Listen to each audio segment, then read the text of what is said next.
तो ए व बी के वाष्पदाब क्रमशः 450 व 700 mmHg है।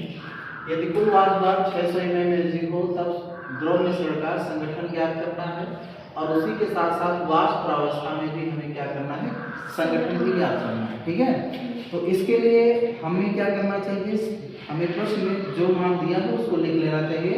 इससे यह स्पष्ट हो पाता है कि हम प्रश्न को कैसे लगा सकते हैं। ठीक है, तो यहाँ पर देखेंगे, पहले देख रहे हैं ए का वाष्पदाब P0 है 450, बी का वाष्पदाब P0 भी 700 mmHg और कुल वाष्पदाब जो दिया है 600 दिया है। हमें XA और XB अर्थात ए का मोलंश और बी का मोलंश हमें ज्ञात करना है।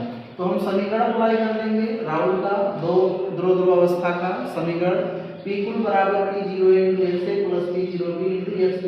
इसी को जब मोल दो गुना होता है एक, तो हमें सबसे पहले एक मोलंश निकालने का जो सूत्र होता है ये वाला अप्लाई कर लेंगे। P कुल बराबर P0A plus P0B minus P0A और इनको क्या हो जाता है XB। ठीक है, अब मान रखेंगे तो P कुल 600 है, P आपका 450 है, P0B 700 है और PA कितना है 450 है। XB हम इस तरह से कैलकुलेट करेंगे तो इस प्रकार हमारा जो XB आ जाता है 0.6 आएगा। ठीक है, अब आप जानते हैं कुल मोलंश 1 होता है, XA निकालने के लिए 1 में से XB घटा देंगे, कितना आ जाएगा 0.4। इस प्रकार हमारा द्रव अवस्था में, द्रव मिश्रण में दोनों अवयव का मोलंश हमें या संगठन प्राप्त हो जाता है। अब दूसरा प्रश्न इसी में कह रहा है कि वाष्प प्रावस्था में भी ज्ञात करना है।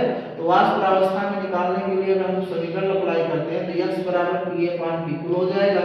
यहाँ पर मान रखेंगे तो x का यानी पहले a का जो मोलंश आएगा वाष्प प्रावस्था में 0.3 आता है और b का जब निकालेंगे तो y बराबर Pv बटे P कुल करके इस तरह जब हम हल करते हैं तो कितना आ जाता है 0.7 आता है। अगर इतना हल ना करना चाहें तो डायरेक्ट मेथड से भी आप लगा सकते हैं।